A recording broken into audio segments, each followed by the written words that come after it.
খেলার সকল নিয়মকানুন মেনে চলব, শৃঙ্খলা বজায় রাখবো, বিচারকদের রায় মেনে নেব, মাদক আসক্তির মতো ভিন্ন কাজে লিপ্ত হব না, মহান মুক্তিযুদ্ধের করব, দেশের জাতীয় নিয়োজিত রাখবো,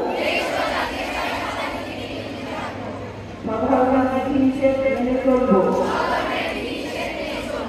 পিতামাতা ও শিক্ষকদের রক্ষা করব এবং তাদের আদেশের উপদেশ মেনে চলব। হে প্রভু, আমার জ্ঞান বৃদ্ধি করো, আমাকে সত্য ও মনের পরিচালিত করো। হে প্রভু, আমাকে এমন শক্তি দাও যাতে আমি বিশুদ্ধিত করে